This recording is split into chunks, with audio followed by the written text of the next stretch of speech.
Começa agora o programa Bem Viver, uma prosa sobre saúde, bem-estar, comida e agroecologia. Produção Rádio Brasil de Fato.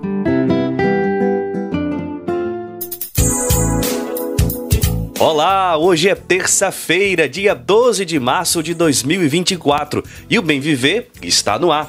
Hoje a apresentação é por minha conta, o Afonso Bezerra. Vou acompanhar você nessa nossa prosa de hoje, enquanto o nosso querido apresentador titular, Lucas Weber, está curtindo as merecidas folgas. E vamos aos destaques desta terça-feira. Após 4 anos da primeira morte por Covid-19 no Brasil, pessoas órfãs ainda sofrem com uma falta de políticas de reparação. Em Pernambuco, uma iniciativa de roçado coordenado exclusivamente por mulheres do MST tem gerado renda e fortalecido a autonomia de agricultoras em territórios de reforma agrária. Vamos ter um bate-papo com a deputada estadual de São Paulo, Leci Brandão, para falar sobre a aprovação da lei que reconhece o hip-hop como patrimônio cultural e material do estado de São Paulo. E neste mês que marca a luta das mulheres, conversamos com a reitora da Universidade Estadual do Rio de Janeiro, Gulnara Azevedo, para falar sobre a participação das mulheres nas universidades do país. Você confere essas e outras notícias a partir de agora. 12 de março marca os 4 anos da primeira morte por Covid-19 no Brasil. De lá para cá, mais de 710 mil pessoas morreram por conta do vírus. Em 2021, o plenário do Senado Federal aprovou o dia 12 de março como sendo o Dia Nacional em homenagem às vítimas da Covid-19. Uma data que, além de homenagear as vítimas, serve também para que a população não se esqueça dos momentos trágicos que enfrentamos durante a pandemia. E uma das consequências que a pandemia da Covid-19 trouxe é a quantidade de órfãos, que já ultrapassa 280 mil pessoas. A falta de políticas de reparação para acolher essas vítimas é o tema da matéria que vamos ouvir agora, com locução de Douglas Matos.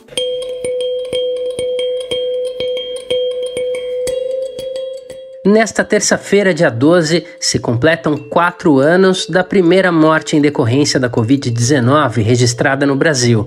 A vítima foi Rosana Aparecida Urbano, de 57 anos, que tinha sido internada um dia antes no Hospital Municipal Dr. Carmino Caritio, em São Paulo. Com um crescente aumento no número de mortes ao longo desse período, o pico se deu em 8 de abril de 2021, quando foram registrados 4.249 óbitos e foram formadas associações de familiares de vítimas da Covid em busca de apoio, principalmente psicológico.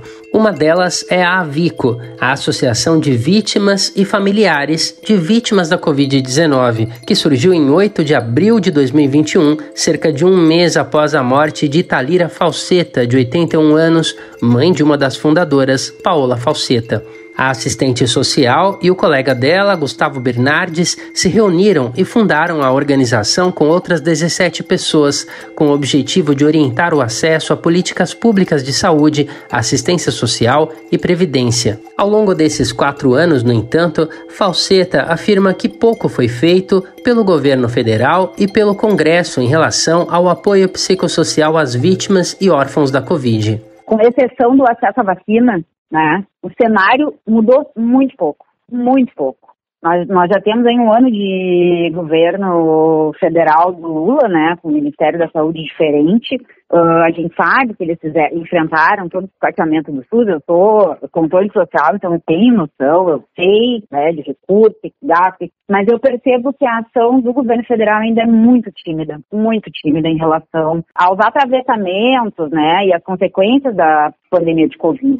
Os trabalhos da Associação de Vítimas e Familiares de Vítimas da Covid-19 são organizados em 3 eixos: assessoria jurídica, atendimento psicossocial e mobilização e controle social. O eixo da mobilização e controle social envolve um trabalho político junto aos poderes executivo, legislativo e judiciário nos âmbitos federal, estaduais e nos municípios, pleiteando a criação de políticas públicas de assistência multiprofissional com foco nos sobreviventes e órfãos da Covid. A assistente social Paula Falseta defende que o Estado deve ser responsabilizado diante do número expressivo da quantidade de mortes, mais de 710 mil até o momento. Falseta defende que a abordagem mais urgente é a assistência psicossocial, que envolve o atendimento às necessidades emocionais e de saúde mental e que demanda profissionais de diversas áreas. Esse tipo de serviço já é oferecido nos CAPs, os Centros de Atenção Psicossocial, mas principalmente para pessoas com sofrimento ou transtorno mental, incluindo aqueles com necessidades decorrentes do uso de álcool e outras drogas. Tem um relato muito coletivo que é, primeiro, assim, vários, né, que perderam familiares, tem uma sensação, assim, de um luto que não vai acabar. É um luto muito diferente daquele que tu tá esperando a pessoa morrer, né, sei lá, de uma doença crônica, ou um idoso que morreu de uma doença, é completamente diferente, que parece que as pessoas foram arrancadas violentamente da gente, e essa sensação existe no coletivo. Um dos projetos de lei que tramita no Congresso Nacional que diz respeito à assistência aos familiares de vítimas da Covid-19, como é o caso de órfãos, é da deputada Sâmia Bonfim, do PSOL de São Paulo. O projeto de lei 126/23 prevê um auxílio financeiro às crianças e aos adolescentes órfãos, além de cuidado psicológico pelo Sistema Único de Saúde, o SUS, e prioridade no atendimento de serviços públicos.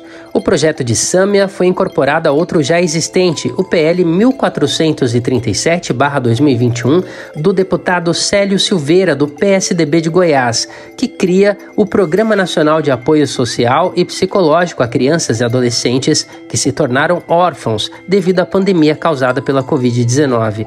Em entrevista ao Brasil de Fato, a deputada Sâmia Bonfim afirmou que o poder público ainda tem muito o que avançar em relação aos impactos da pandemia em várias áreas. Foram muitos desafios para a sociedade que a pandemia da Covid-19 trouxe, do ponto de vista sanitário, mas também do ponto de vista humanitário. A temática, por exemplo, dos impactos na saúde mental que trouxe para os familiares que perderam parentes, vitimados pela Covid, mas também todo o mal-estar social gerado pelo isolamento, pela perda de renda de muitas pessoas ou de vivenciar, uma situação de luto geral e coletivo. Todos esses temas ainda não tiveram a devida atenção do poder público. O relatório Denúncia de Violações dos Direitos à Vida e à Saúde no contexto da pandemia da Covid-19 no Brasil, publicado em dezembro de 2021 pelo CNS, que é o Conselho Nacional de Saúde, apontava para 113 mil menores de idade brasileiros que perderam o pai, a mãe ou os dois para a Covid-19 entre março de 2020 e abril de 2021. A reportagem do Brasil de Fato solicitou os números atualizados até fevereiro de 2024, mas ainda não houve um retorno. Para a Sâmia, os dados do relatório apontam para a necessidade de uma ação efetiva do Estado. Foram cerca de 113 mil crianças e adolescentes brasileiros que perderam seus pais, mães ou cuidadores de referência durante a pandemia da Covid-19.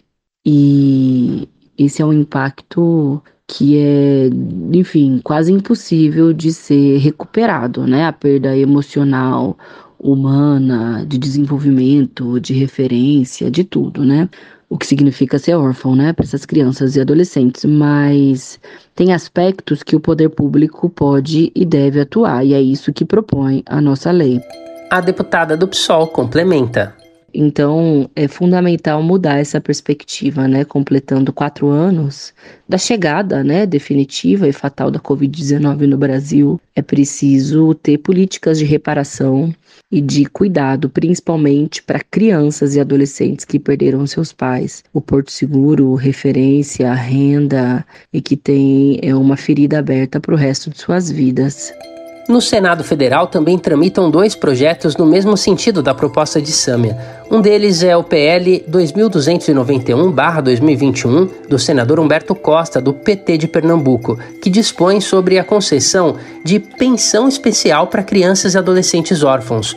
O outro é o PL 2180/2021, da senadora Elisiane Gama, do Cidadania do Maranhão, que institui o Fundo de Amparo às Crianças Órfãs pela Covid-19.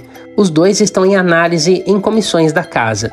Também está incluído nesse rol o projeto das deputadas Tia Eron, do Republicanos da Bahia, e Grace Elias, do Avante Mineiro, que institui o Programa de Proteção às Crianças e Adolescentes Órfãos de Vítimas da Covid-19 e da Violência Doméstica e Familiar. O texto aguarda um parecer do relator na Comissão de Previdência, Assistência Social, Infância, Adolescência e Família. Por fim, outro projeto nasceu na CPI da pandemia, a Comissão Parlamentar de Inquérito que investigou ao longo de 2021 as ações e omissões do governo de Jair Bolsonaro no enfrentamento da emergência sanitária. O PL 3.821/2021, que nasce de um dos pareceres da comissão, prevê a criação de uma pensão especial para crianças e adolescentes órfãos. O Brasil de Fato questionou se o Ministério dos Direitos Humanos e da Cidadania tem alguma política pública que busque atender às necessidades dos menores de idade órfãos. Não houve uma resposta até o momento. De São Paulo, da Rádio Brasil de Fato, com reportagem de Caroline Oliveira. Locução, Douglas Matos.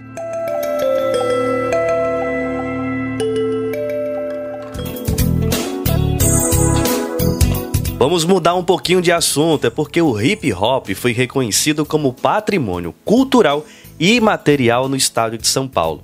A proposta foi apresentada pela deputada estadual Leci Brandão, do PCdoB de São Paulo, e é com ela que a gente conversa agora sobre esse reconhecimento dado ao movimento hip hop, que completou 50 anos no ano passado.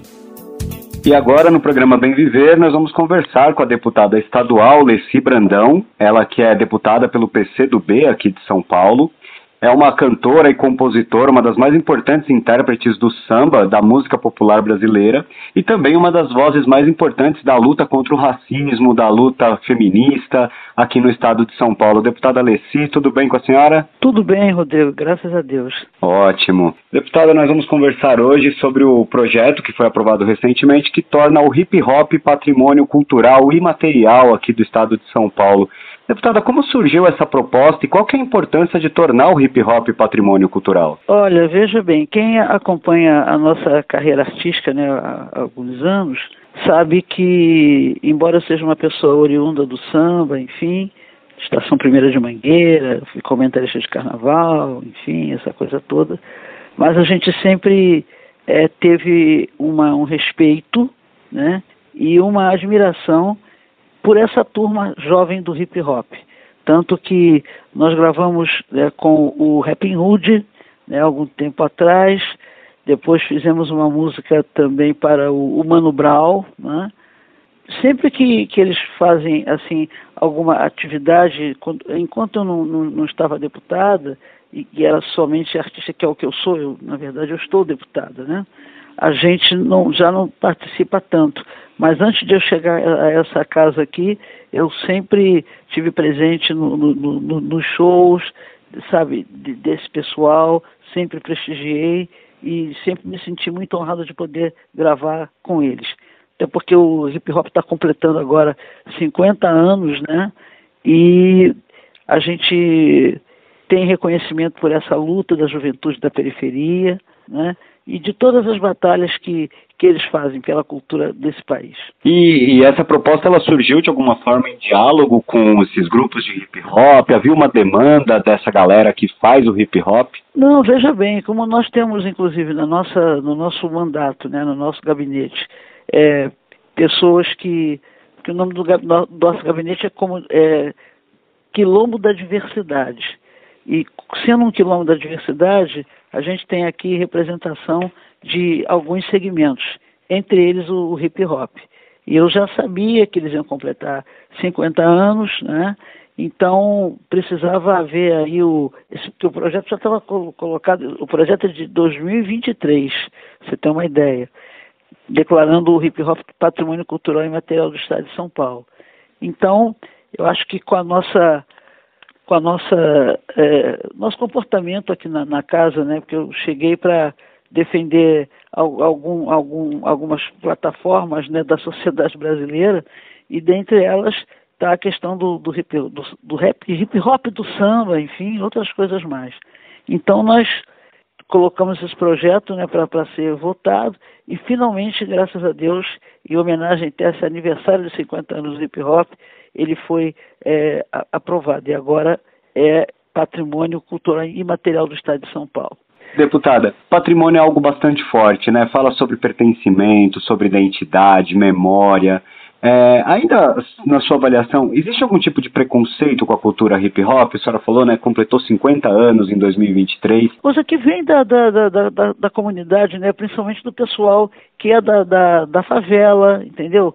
Do juventude que é mais pobre, né? São os recados que esse movimento, sabe, faz nas suas músicas, né? Então, você sabe que nós temos um país que, infelizmente, tem uma sociedade que é, sabe, muito racista. É uma sociedade que não aceita, né, nada da cultura que venha do seio popular, né? Então, a gente, aqui dentro, eu tenho a missão de poder, aos poucos, sabe, ir implementando alguns caminhos que possam valorizar cada vez mais, sabe, a população mais carente, a população das vielas, das favelas, enfim, dos morros, da periferia, para que haja um pouco mais de igualdade, principalmente a cultura, né? Tem que ter igualdade, tem que haver respeito.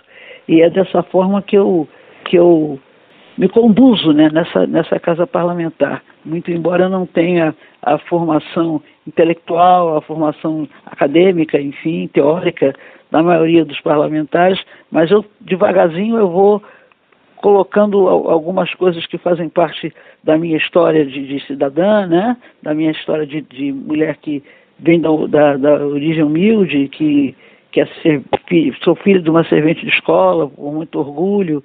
Eu sempre fiz questão de mostrar qual é a minha formação e como é que eu cheguei aqui em São Paulo, né, na Assembleia Legislativa. Eu sou a segunda mulher negra a entrar nessa Assembleia. Então, daí a minha felicidade que quando a gente conquista alguma coisa que é do povo, né, que nos colocou aqui dentro, e esse povo tem que ter, sabe, o seu lugar, tem que ter a sua ideia colocada e respeitada, entendeu, na cultura, por isso que a gente pediu o hip hop como patrimônio cultural. É isso, deputada, é uma história muito importante que a senhora tem, a gente reconhece essa luta que a senhora trava, não é simples, né, a gente entende a Assembleia Legislativa como esse espaço político também de ter que lutar com isso, né, dominado por uma maioria empresarial, de homens brancos. Com certeza. E voltando a essa questão do hip hop como patrimônio, a gente vê, né, tantos autores que a senhora até citou, os Racionais, temos também o Sabotagem, a Negrali, que cantaram realidades que lutam muito contra o racismo, né?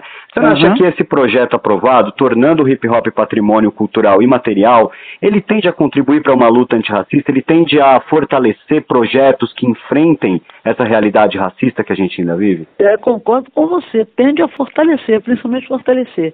Que eu acho que a questão da população negra no Brasil, ela tem que estar sempre recebendo, sabe, influências e recebendo força, projetos, iniciativas que possam fazer com que esse segmento, que é a população negra, né, e periférica, inclusive, ela tenha o seu lugar de fala, ela possa cada vez mais acreditar que é uma coisa que tem valor, né, tem história, e é por isso que a gente está sempre, de uma forma ou de outra, procurando reavivar, sabe, essas lutas, essas questões. Deputado, e agora quais são os próximos passos para esse projeto, né? Ele tem que ir à sanção do governador, como que funciona? Está tendo diálogo com a Secretaria de Estado da Cultura? Quais são os próximos passos para a efetivação definitiva desse projeto? A Secretaria de Estado da Cultura, ela tem tido, inclusive, uma atuação muito positiva em relação às nossas coisas aqui. Eu não tenho o que falar da Secretaria.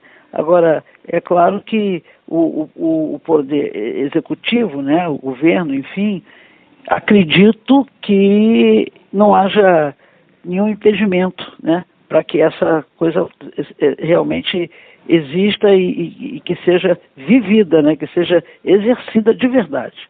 Eu quero, inclusive, Rodrigo, evidenciar uma coisa que o hip hop é responsável, é a diminuição de problemas sociais, sabe?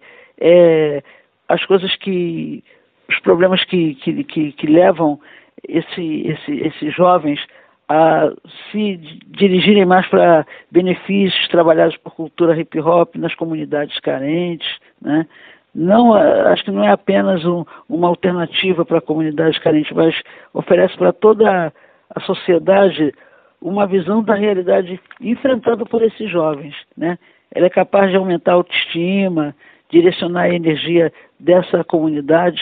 A cultura hip hop incentiva diversos projetos sociais, projetos culturais e econômicos de grande impacto que não são desenvolvidos pelo Estado, né? Eu acho que a importância da cultura hip hop para a sociedade fica justificada, né, para assegurar a sua preservação como patrimônio do Estado de São Paulo. Tá certo, deputada. Então quero agora sim agradecer a sua atenção por ter nos recebido aqui para essa conversa, ter explicado sobre esse projeto importantíssimo que torna o hip hop patrimônio cultural e material do Estado de São Paulo. Deputada Alessi Brandão, agradecer então e até uma próxima. Tá, meu querido, muito obrigado, que Deus te abençoe e te proteja e vamos sempre lutar pela democracia, pela igualdade. É isso que a gente quer. Maravilha. Conversamos aqui com a deputada Alessi Brandão, deputada estadual pelo PCdoB aqui em São Paulo. Conseguiu aí a aprovação desse projeto que torna o hip hop patrimônio cultural e material do Estado de São Paulo. Seguindo o nosso Bem Viver de hoje, a gente destaca agora uma matéria que fala sobre o trabalho das mulheres no campo. Após o 8 de março, a data que marca o Dia Internacional da Mulher, vamos continuar repercutindo aqui no programa, ao longo deste mês de março, notícias que reforçam as lutas, conquistas e desafios enfrentados pelas mulheres brasileiras nas diferentes camadas da sociedade, do campo à cidade, das ruas às universidades. E a gente destaca agora uma iniciativa que vem lá da Zona da Mata de Pernambuco e que tem contribuído para fortalecer a autonomia das mulheres do campo e a resistência na luta em defesa do território e da reforma agrária. Estamos falando do Roçado das Marias, um projeto que já conta com cerca de 30 trabalhadoras e é coordenado exclusivamente por mulheres do setor de gênero do MST, o Movimento dos Trabalhadores Rurais Sem Terra. Eu fui até a cidade de Vitória de Santo Antão e conto essa história para vocês. Aqui é um acampamento que tem 30 anos de história de luta pela terra. E a gente não tinha assim um projeto virado para nós mulheres. Aí foi quando surgiu a ideia da gente montar um roçado para as Marias só das mulheres. Denise é uma das 30 trabalhadoras do acampamento do MST São Francisco de Assis, na cidade de Vitória de Santo Antão, que promove o chamado Roçado das Marias. O roçado é comandado só por mulheres, em um lote da área coletiva do acampamento. A iniciativa é do setor de gênero do MST na região da Galileia, que envolve mais outros 4 acampamentos de cidades da Mata Sul de Pernambuco. Aniele Ohane, dirigente do setor de gênero na região, explica que o roçado tem contribuído para a autonomia financeira das trabalhadoras. A gente sabe que a construção dos roçados se inicia mais pelo companheiro, né? E aí a gente pensou, por que não ter o Roçado das Marias, né? Para que isso a gente também possa... É um mecanismo também, o Roçado das Marias é um mecanismo também da gente enfrentar, né? Da gente fazer esse enfrentamento exigindo os nossos direitos, né? Não só como mulher, mas como também acampadas, né? Com o roçado, as trabalhadoras tentam diversificar uma paisagem marcada historicamente pela monocultura da cana-de-açúcar. Além de plantar, elas também participam de cursos de formação sobre agroecologia e sistemas agroflorestais. Denise descreve o que ela e suas companheiras de trabalho têm plantado na região. A gente está com plantio, temos macaxeira, temos inhame, banana, abacaxi porque a gente também tem que verificar o que se adapta à nossa região, ao solo que a gente está utilizando. E a renda que vem desse trabalho, elas aplicam no autocuidado ou em atividades de livre escolha para complementar a renda de casa. Denise explica a importância da mulher, principalmente na área rural, ter uma renda própria e ser independente financeiramente em relação ao companheiro. A gente trabalha, o nosso companheiro tem uma rendinha, beleza, mas a gente precisa do nosso sustento pessoal, né? A gente precisa se sentir mulher realizada. A gente tendo essa renda extra, a gente pode comprar uma roupa melhor, um presente para os nossos filhos, fazer um aniversário para os nossos filhos, sair, dar uma voltinha na cidade, porque a vida também só não é campo, né? A gente também tem que sair para distrair um pouco a mente da rotina que a gente vive. Paula Miguel também faz parte do roçado e diz que viveu uma grande transformação em relação à renda. Até então eu não tinha uma profissão, não tinha do que sobreviver. Através do roçado das Marias, eu ganho meu sustento da minha família e é o que eu mais gosto de fazer. Raniele, do setor de gênero do MST, explica que os planos do roçado é avançar para a comercialização dos alimentos nas feiras da região. A gente está com o roçado pensando, né, a longo prazo de futuramente uma cooperativa, a gente dar essa autonomia para a mulher, para que a gente possa se organizar, se auto-organizar e ir para frente, levar os nossos produtos sem transgênicos para as feiras. E para você mesmo, você conseguir plantar, ver aquela crescer, colher o seu próprio alimento, eu acho que é uma satisfação muito grande. Eu sou apaixonada por agricultura. Do Recife, da Rádio Brasil de Fato, Afonso Bezerra.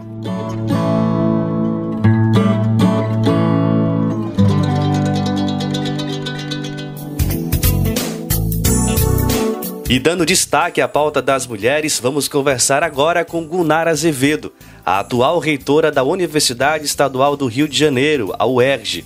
Gunara Azevedo é a segunda mulher a ocupar a posição de reitora da universidade, instituição de 73 anos de existência. Na sua gestão, a reitora tem buscado mostrar que é possível pensar e promover políticas que favoreçam a paridade de gênero nos espaços acadêmicos. Brasil de Fato Entrevista. Olá a todas e a todos, está começando agora mais um Brasil de Fato Entrevista. Hoje um programa mais que especial, a gente está aqui no Rio de Janeiro para entrevistar a reitora da UERJ, Gunara Azevedo. Reitora, tudo bom? Tudo bom, obrigada pelo convite, um prazer estar aqui com vocês. Gunara Azevedo é reitora da UERJ, a Universidade Estadual do Rio de Janeiro. Foi também na UERJ que ela começou sua carreira acadêmica, graduada em Medicina e mestre em Saúde Coletiva. Foi coordenadora de prevenção do Instituto Nacional do Câncer entre 2003 e 2007 e também presidiu a Abrasco, a Associação Brasileira de Saúde Coletiva, onde teve papel de destaque durante a pandemia de Covid-19. Obrigado também por receber a gente aqui na UERJ. A senhora tomou posse aqui na reitoria há pouco mais de um mês. É um desafio e tanto. Primeiro, eu queria saber o que te motivou e qual a situação que você encontrou ao chegar aqui a assumir essa reitoria. A primeira motivação é que eu fui aluna da UERJ, né? Eu estudei medicina aqui. Eu tenho assim uma gratidão enorme com essa universidade, por tudo que eu aprendi, por tudo que eu vivenciei e por ver que ela hoje é uma universidade inclusiva, popular, né, que garante que pessoas que antes nunca tinham, né, chegado ao ensino superior hoje têm essa possibilidade. Então, assim, são muitos desafios, né? Da época que eu estudei para agora, a universidade cresceu muito. A gente tem hoje uma diversidade enorme de cursos, e cursos que se conectam com a sociedade, cursos que se conectam com a necessidade de hoje. E eu diria assim, o maior desafio é fazer com que essa proposta de universidade, esse projeto seja cada vez maior e que as pessoas tenham noção de que é possível chegar à universidade. A senhora é a segunda mulher a exercer o cargo de reitora na UERJ em 73 anos. É muito pouco, né? Por que as portas da instituição elas estavam fechadas para as mulheres até então? Há no horizonte uma ideia? Você pensa em de repente, criar alguma superintendência de gênero ou alguma coisa que vá nesse sentido para entender o porquê desse gap, por que as mulheres deixaram de estar à frente da reitoria por tanto tempo? É verdade. A universidade teve 22 reitores. Eu sou a segunda reitora mulher. Isso significa que era um espaço que antes não era reservado para nós mulheres, né? Existia toda uma questão de poder. A gente, mesmo sabendo que alguns cursos, a maioria desses cursos, né, frequentados por mulheres, a gente percebe que na hora de assumir um cargo, o cargo superior da universidade, ainda era vedado a participação de mulheres. Eu acho que nós temos um compromisso, nós temos de fato uma dívida em reparar essa situação.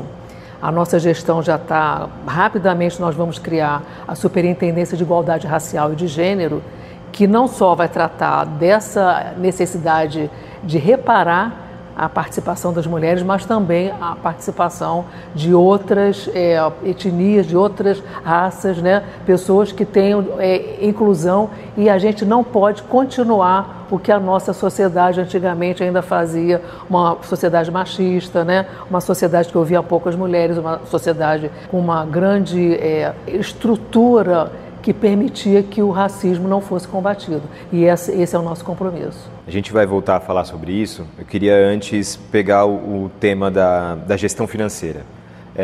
A gente sabe que o Estado do Rio de Janeiro tem grandes problemas fiscais, não é de hoje, não é uma questão nova, mas talvez uma dos teus desafios aqui seja garantir alguma autonomia financeira para a UERJ. É possível? Nossa proposta, e foi assim que a gente trabalhou, né, durante as eleições, é que a universidade atinja uma independência, né, que a gente tenha autonomia financeira, administrativa e didática. Fundamental que a gente consiga isso. Ainda não conseguimos ter todos os recursos e sempre é necessário um adicional para cumprir com o que a gente precisa fazer, que é o pagamento de bolsas, né, principalmente para os estudantes, porque nós temos um contingente muito grande de cotistas na nossa universidade, e para garantir também permanência. E os auxílios que foram iniciados no ano passado, auxílio educação e saúde. Então é necessário a gente mostrar o papel da universidade, ela está expandindo, e o nosso quadro docente, esse quadro técnico, por conta das dificuldades do Estado, inclusive do regime de recuperação fiscal, esse quadro não pode ser expandido. Então nós precisamos recuperar essa situação e também fazer com que os nossos salários acompanhem o crescimento que foi do custo de vida. Então, os contatos e toda a articulação que a gente tem feito, tanto no governo do Estado do Rio de Janeiro, como também na Assembleia Legislativa, tem sido, assim, tomado bastante tempo, mas porque a gente quer atingir essa autonomia que nós, né, não só nós, toda a equipe e toda a comunidade defende, que é a autonomia financeira. E como é que é o diálogo com o governador Cláudio Castro? Tem sido uma porta aberta? Há dificuldades? Então, o governador Cláudio Castro, né, nos deu posse no dia 10 de janeiro. Nesse mesmo dia nós tivemos reunião, né, no Palácio Guanabara. Tivemos a presença na reunião de outros secretários de Fazenda, né, secretário da Casa Civil e de Ciência e Tecnologia, que a UERJ é ligada à Secretaria de Ciência e Tecnologia do Governo do Estado. E eu acho que ele tem, assim, um bom entendimento da universidade. Eu acho que ele compreende o papel que essa universidade desempenha para o Estado do Rio de Janeiro, e eu acho que a partir de lá os canais estão abertos e cabe a nós, né, enquanto reitora, o vice-reitor e toda a nossa equipe, colocar a nossa posição institucional e a necessidade de que precisamos defender essa universidade, mostrando que temos uma contrapartida enorme para o Estado. Como a senhora falou, a UERJ é a primeira universidade do Brasil a aderir ao sistema de cotas, né? Como é que tem sido lidar com esse ambiente acadêmico muito mais efervescente? Pois e diverso? Pois é bom falar disso, e até interessante chamar a atenção de que as cotas começaram na UERJ com a outra reitora mulher também. E ela foi bastante corajosa, porque a partir de uma lei, que foi uma lei, né, do Estado do Rio de Janeiro, de começar a iniciar essa ação afirmativa, a UERJ assumiu, né, o que a lei estava definindo, e fez muito mais, porque fez todo um suporte, inclusive financeiro, com bolsas, para que os alunos pudessem permanecer aqui.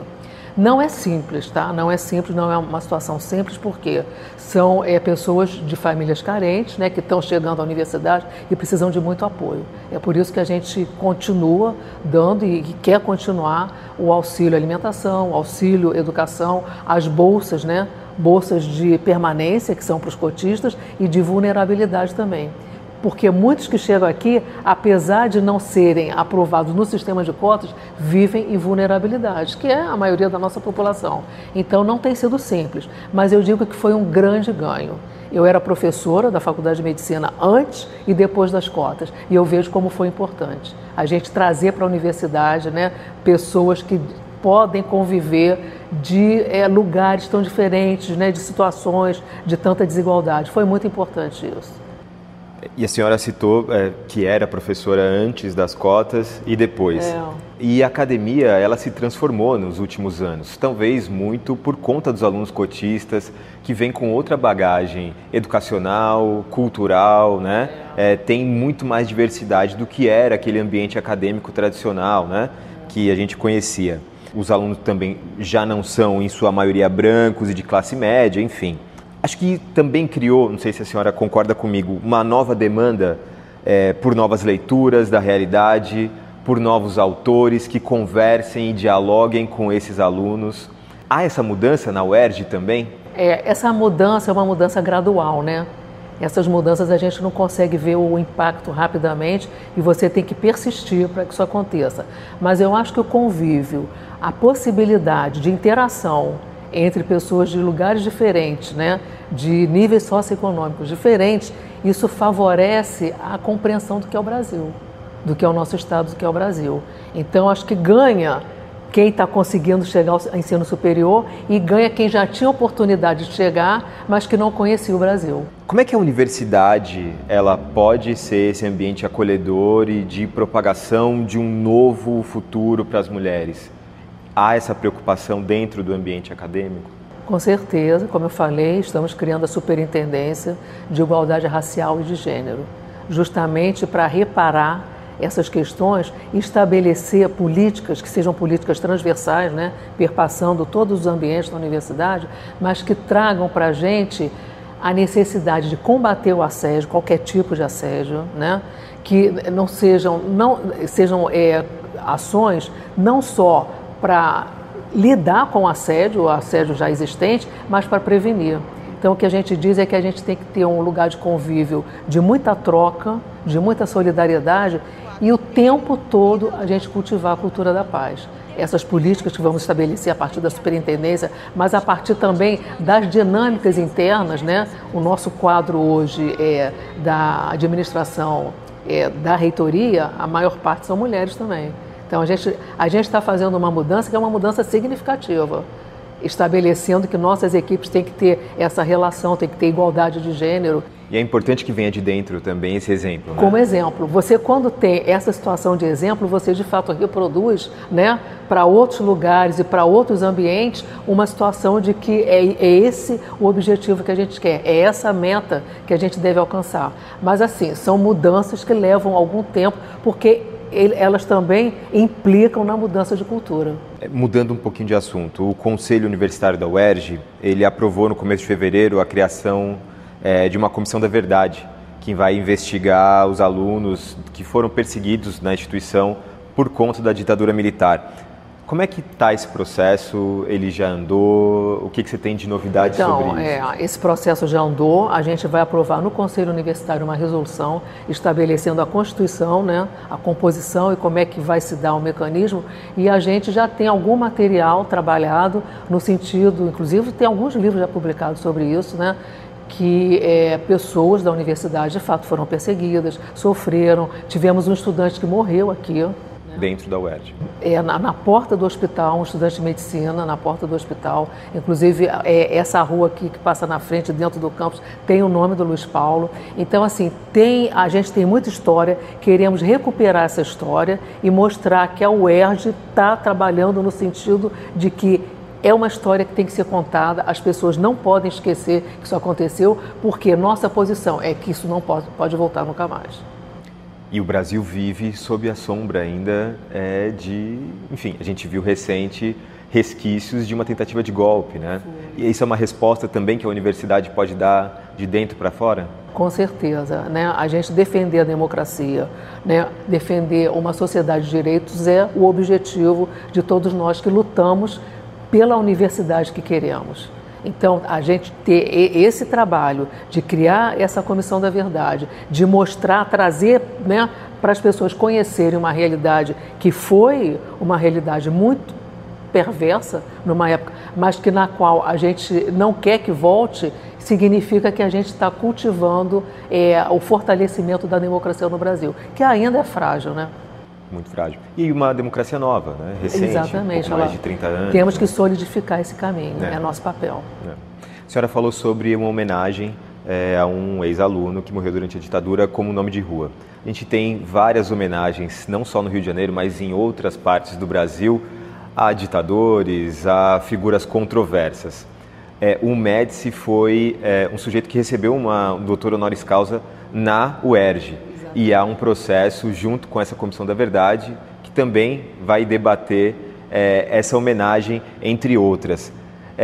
Qual a importância da gente fazer essa justiça e restaurar essa ordem democrática? Simbolicamente é muito importante. A gente vai retirar o título. Ele não merece, por tudo que fez, porque a história mostrou, ter um título de honoris causa nessa universidade. Falando um pouquinho sobre a tua carreira. A senhora falou que foi aluna da medicina aqui, fez também mestrado aqui, né? Eu me graduei aqui, fiz graduação em medicina aqui, depois eu fiz residência na USP, voltei para fazer mestrado aqui em saúde coletiva, voltei para a USP fazer doutorado. Então, na realidade, eu tenho o tempo todo na minha trajetória uma ligação Rio-São Paulo, UERJ, USP, o que foi muito bom, porque deu uma visão de outro estado, né? O estado mais rico do país, com uma universidade muito grande também. Muito grande e mais antiga que a UERJ, né? Mas, assim, essa comparação, para mim, é muito importante, porque mostra que a UERJ tem um histórico muito diferenciado. A USP foi muito planejada e a UERJ, na realidade, ela foi acontecendo na medida em que as oportunidades iam sendo geradas, entendeu? Ela foi incorporando, ela foi expandindo também desse jeito. E mostra pra gente o seguinte: o Brasil é muito grande, mas o Brasil é um país de muita potência. O estado do Rio de Janeiro e São Paulo, de fato, tem uma contribuição maior, se a gente for olhar historicamente, né, no que fala em relação à produção científica, à formação de pessoas. Mas são estados que também são generosos com outros estados. E essa é a nossa perspectiva, que a gente possa também contribuir com os estados da região norte, da região nordeste. E a minha trajetória, como eu sou médica sanitarista, na realidade o tempo todo eu estive preocupada com essa diminuição das desigualdades na questão da saúde. A gente vive desde a pandemia, né? Algumas, e obviamente isso também influenciou a questão do clima, etc. Uma questão de saúde, endemias, epidemias que vão surgindo de tanto em tanto e a gente tem que aprender a lidar. Nesse momento a gente vive sobre uma epidemia de dengue, né? O Rio de Janeiro, inclusive, é um dos estados que tem essa preocupação agora, né? Como é que a senhora tem visto o trabalho dos estados, do governo federal nesse combate à dengue? Bom, a dengue é uma questão que eu diria que é um caso as pessoas entenderem, um caso a ser bastante considerado, que não é só através da saúde que a gente vai conseguir diminuir essa epidemia. A dengue depende das condições sanitárias, como a cidade está organizada, da questão da urbanização, né, de como as pessoas habitam, quais são as habitações que elas têm, de como está sendo cuidado o lixo, entendeu? Então, assim, o que eu entendo da dengue é que era totalmente previsível essa epidemia. No entanto, uma cidade como o Rio de Janeiro, onde a gente sabe que alguns lugares têm dificuldade de coleta de lixo, as pessoas vivem ainda em condições muito precárias habitacionais, o mosquito vai proliferar, agravado com as condições que a gente tem vivido, né, mais recentemente, que são as mudanças climáticas. Essas mudanças climáticas favorecem a proliferação do mosquito. Com a proliferação do mosquito, a gente vai aumentar o número de vetores e com pessoas com a infecção, né, com a doença, a transmissão vai aumentar. Então, trabalhar em relação à dengue, a gente tem que atuar em todas essas áreas. A saúde é importantíssima, porque vai ter que assistir as pessoas que estão adoecendo, a gente precisa correr com a vacinação, né? Hoje a gente não tem condição de vacinar toda a faixa etária que já foi aprovada a vacina. E a gente está correndo muito porque o Butantan e a Fiocruz vão conseguir fazer uma cooperação para que a gente possa ter um quantitativo maior da vacina de dengue. Isso é a área da saúde trabalhando. Que é como a vacina da Covid, que tinha a cepa lá original e aqui era desmembrada, enfim, e faziam aqui a produção no Brasil para fazer Pois isso. é, mas as vacinas que estão sendo produzidas no Brasil já conseguem para a dengue resolver isso, mas numa escala menor. A gente tem que ampliar, né, o volume de vacinas para poder atender a toda a população. Mas junto com isso, temos que trabalhar na questão do saneamento, né, a educação para que as pessoas mantenham suas casas limpas, seu entorno limpo. Então, o que eu estou falando, um ataque é um ataque, né, intersetorial. Não podemos ficar só na questão da saúde. A educação, a saúde, a vigilância que pode ser feita até do ambiente é fundamental. Porque o clima, a gente trabalha globalmente, né? Mas a gente não vai conseguir controlar essas variações enormes. Mas a limpeza urbana, eu acho que é compromisso. Uma cidade grande como o Rio de Janeiro, é fundamental ter isso, né, certinho para não ter um excesso de proliferação do vetor, que é o mosquito. E o quão avançado a gente está no Brasil na questão das vacinas? Acho que a gente teve um salto com a questão da Covid-19, né? A gente teve o Butantan, como a senhora citou, a Fiocruz, enfim, que estavam liderando processos importantes, inclusive de desenvolvimento próprio de vacina, né? Essas instituições, inclusive, já têm algumas vacinas que elas importam, inclusive, para outros lugares. O Brasil tem 2 parques importantes, né, de produção de vacina, que é a Fiocruz e o Instituto Butantan. O calendário de vacinação brasileiro, a grande parte das vacinas são produzidas aqui, a não ser essas vacinas novas, né, que por exemplo, a da vacina da Covid. O Brasil consegue dar conta disso, mas é necessário investir, né, em ciência e tecnologia, investir para que essa produção seja uma produção ampliada, principalmente para vírus que estão chegando novos e que a gente hoje não tem a condição rápida, porque são vacinas mais complexas de serem feitas. Você lembra da situação? Precisava vir da China, precisava, né, o IFA. Então, isso tudo significa que a produção desse tipo de insumo é uma produção que não é simples, mas o Brasil tem condições tecnológicas, eu diria, né, e até científicas, o Brasil avançou nisso, de garantir que essa produção seja uma produção nacional. Precisamos investir. Há necessidade de investimento, né, do governo federal e todo o apoio às universidades são fundamentais para isso. O papel das universidades no desenvolvimento é fundamental. Então, acho que o Brasil tem um caminho bom, uma perspectiva boa pela frente, desde que haja concentração e financiamento adequado para investir nessa área. A senhora recebeu uma honraria importante, da Sociedade Brasileira de Ciência, 2022? Não, foi em 2021. 2021. Muito importante, né? Acho que para o acadêmico, para o cientista, isso deve ser o topo, né? O auge ali da carreira. Qual que é o tipo de estrutura, tanto acadêmica quanto social, para que mais mulheres cheguem nesse lugar? Olha, o que eu diria assim E qual que é o papel da mulher na ciência hoje? Bom, cada vez mais a gente vê a participação maior das mulheres na ciência, né? Na época da Covid a gente percebeu isso, né? Na época da pandemia de Covid-19, a gente percebeu o quanto era importante. Se a gente for olhar no Brasil, então, o crescimento das mulheres é fundamental. Só que, ao mesmo tempo que isso acontece, a gente também viu, durante a pandemia, que muitas professoras, pesquisadoras, não tinham como cuidar da casa, cuidar de seus filhos e também, ao mesmo tempo, manter o seu trabalho. Então, várias redes aconteceram, né? Vários movimentos em defesa disso foram criados e até implementados para mostrar que a mulher, nessa situação, acabava ficando com o trabalho doméstico, o trabalho de mãe, muito pesado. Eu acho que é importante a gente mostrar que, mesmo assim, foi possível a gente dar um passo e avançar.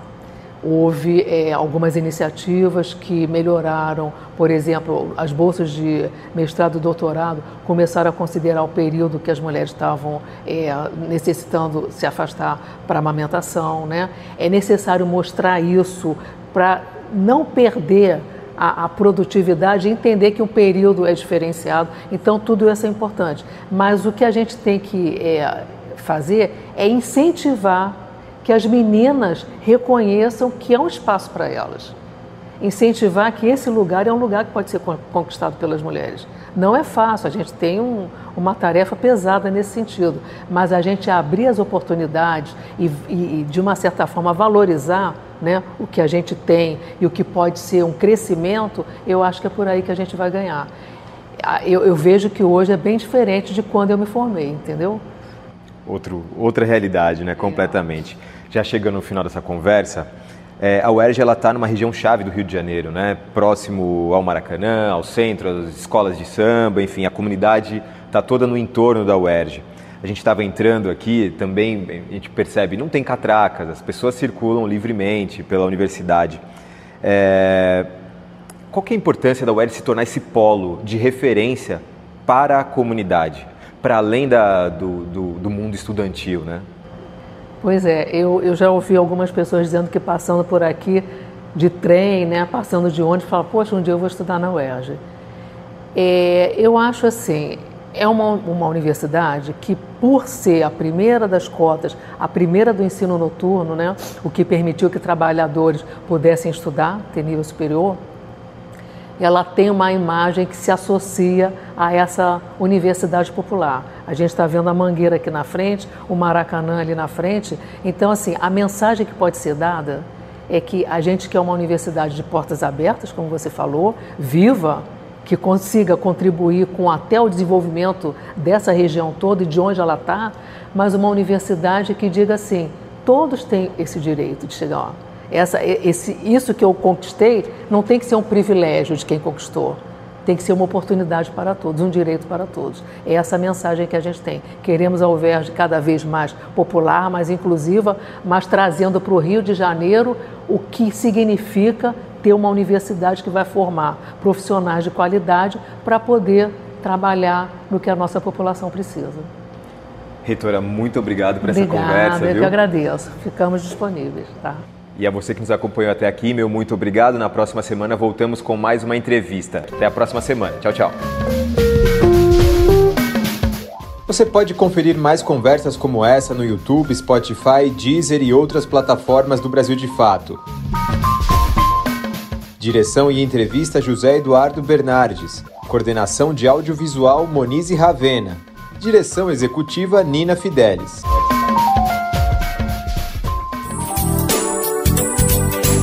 O mês de março marca o Dia Mundial da Obesidade. Especialistas destacam a importância de políticas públicas e discussões sobre essa crescente condição global.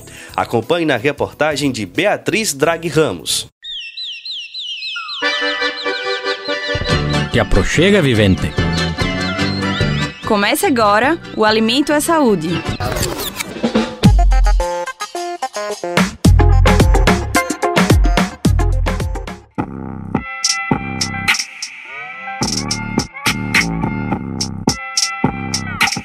No Brasil, 1 a cada 4 pessoas da população adulta está obesa.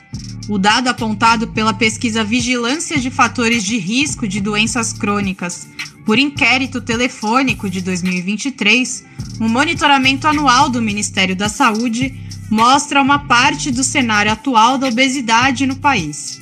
O Dia Mundial da Obesidade alerta para a necessidade de políticas públicas e debate sobre essa condição que cresce cada vez mais no mundo. Eduardo Nilson, pesquisador da Fundação Oswaldo Cruz, a Fiocruz, diz que a obesidade pode desencadear outras doenças. A obesidade ela está associada a maior risco de doenças cardiovasculares, por exemplo, que são a maior causa de adoecimento e morte em todas as populações do mundo atualmente, mas também de outras doenças crônicas não transmissíveis, que é o caso do diabetes, o caso de muitos tipos de cânceres e outros, então, que aumentam com a própria obesidade. Então é importante que a gente ressalte sempre que essa questão da obesidade é um problema global crescente e maior ainda uma preocupação nos países de renda média e baixa, então incluindo o próprio Brasil, em que nós temos toda uma transição que vem vindo, que nós temos um grande problema que não são somente adultos que estão com obesidade, mas também crianças e adolescentes cada vez mais com obesidade, e isso gera uma precocidade de doenças, mas também uma maior predisposição à obesidade e às comorbidades na sua vida adulta. Segundo o especialista, a obesidade é considerada uma doença que se dá quando o índice de massa corporal, o IMC, de uma pessoa é igual ou superior a 30. A condição é multifatorial e, para além da alimentação, condições socioeconômicas, idade, predisposição genética e trabalho, por exemplo, podem desencadear a obesidade. O problema atual é muito maior e cada vez mais precoce e está ligado a outros fatores. Vão ter as condições de trabalho que precisam ser modificadas, porque cada vez mais nós trabalhamos sentados, menos atividade física, menos tempo ativo, inclusive no próprio lazer, a questão de transporte. Então isso leva também a questões urbanas que precisam ser trabalhadas, e em todo esse conjunto nós temos uma perversidade maior, que é uma vulnerabilidade maior das populações mais pobres, porque são aquelas que estão submetidas a condições de vida que favorecem ainda menos a escolha saudável, seja pela questão de preço de alimentos, preço mesmo de acesso à atividade física, a outras questões. Mas o IMC também pode ser questionado como o único dado capaz de definir uma pessoa com obesidade, uma vez que podem ser avaliados também a massa muscular, os hábitos e a alimentação. Como diz Mariana Ribeiro, nutricionista do Instituto Brasileiro de Defesa do Consumidor, o IDEC. Às vezes, quando a gente faz o cálculo, por exemplo, do IMC, né,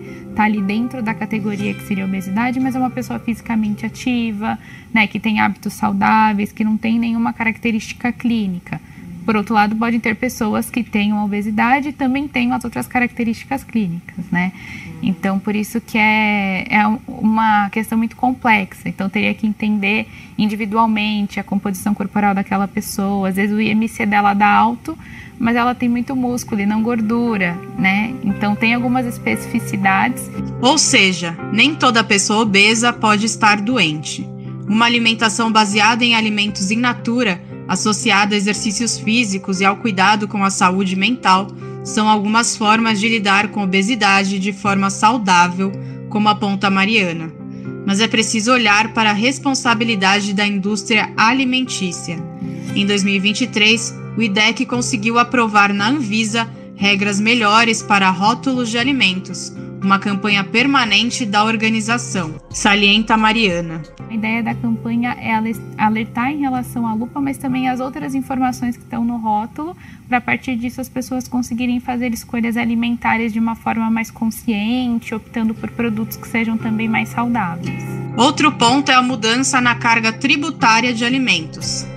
Como diz Eduardo. Vale a pena muito destacar um momento que nós temos muito propício, que é da reforma tributária, que traz ao mesmo tempo a oportunidade e trazemos, inclusive, a possibilidade de aplicar um imposto seletivo sobre alimentos e bebidas ultraprocessados, que estão sabidamente associados ao ganho de peso, à própria obesidade, todas as suas consequências e outras doenças, e ao mesmo tempo subsidiar e isentar de impostos a cesta básica, e uma cesta básica que seja baseada em alimentos in natura. Infelizmente, se nada for feito para conter o avanço da obesidade e do excesso de peso na população brasileira, nós não podemos chegar a 2030 com prevalências próximas de 70% de excesso de peso entre adultos e de perto de 30% de obesidade também entre os adultos. Então, aumentando muito forte, e isso traz uma carga de doença, uma carga econômica. Estimativas nossas mostram que, se nada for feito, essas mesmas prevalências vão se traduzir em mais de 5 milhões de novos casos de doenças crônicas associadas à obesidade, ou seja, casos de doenças cardiovasculares,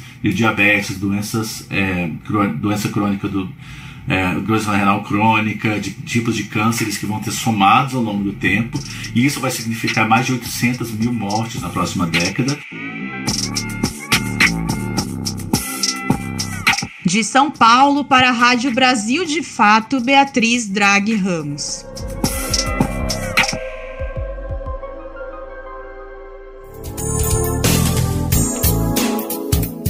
A edição do Bem Viver desta terça-feira fica por aqui, mas você pode nos ouvir na Rádio Brasil Atual 98,9 FM na Grande São Paulo ou no site radio.brasildefato.com.br.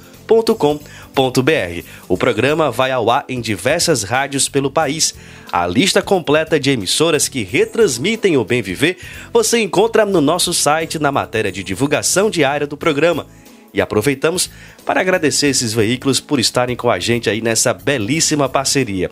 O Bem Viver também fica disponível como podcast no Spotify, Deezer, iTunes e Google Podcasts. A apresentação do programa de hoje foi comigo, Afonso Bezerra, o roteiro com Denise Salomão, edição e produção de Douglas Matos, trabalhos técnicos de Lua Gattinone, Adilson Oliveira e André Paroche. A coordenação de rádio e TV é de Monize Ravena.